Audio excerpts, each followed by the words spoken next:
Now, after the Russian President Vladimir Putin recognized Ukraine's rebel regions Donetsk and Luhansk in a midnight address, the United Nations Security Council called for an emergency meeting.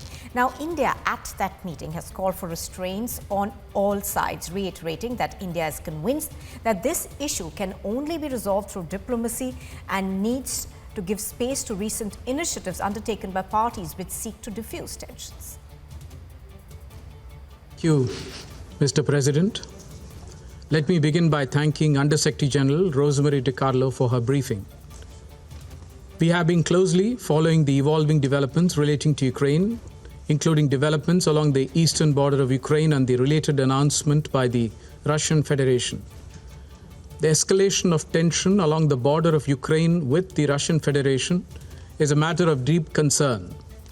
These developments have the potential to undermine peace and security of the region. We call for restraint on all sides. The immediate priority is de-escalation of tensions, taking into account the legitimate security interests of all countries and aimed towards securing long-term peace and stability in the region and beyond. We are convinced that this issue can only be resolved through diplomatic dialogue. We need to give space to the recent initiatives undertaken by parties which seek to diffuse tensions. In this context, we welcome the intense efforts underway, including through the Trilateral Contact Group and under the Normandy format.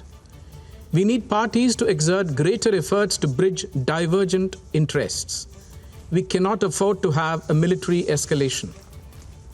As we have emphasized before, the Minsk agreements provide a basis for a negotiated and peaceful settlement, and we need greater efforts to find common ground to facilitate the implementation of the provisions of the Minsk agreements, including key security and political aspects.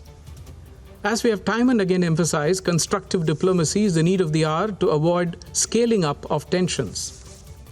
The safety and security of civilians are essential. More than 20,000 Indian students and nationals live and study in different parts of Ukraine, including in its border areas. The well-being of Indian nationals is a priority to us.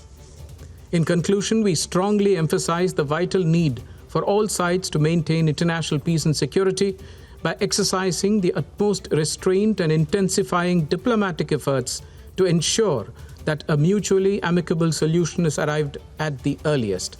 I thank you. Well, of course, as the Russian president in an extremely emotional address yesterday announced that Russia supports the independence of the two breakaway regions of Donetsk and Luhansk, celebrations broke out in the center of Donetsk.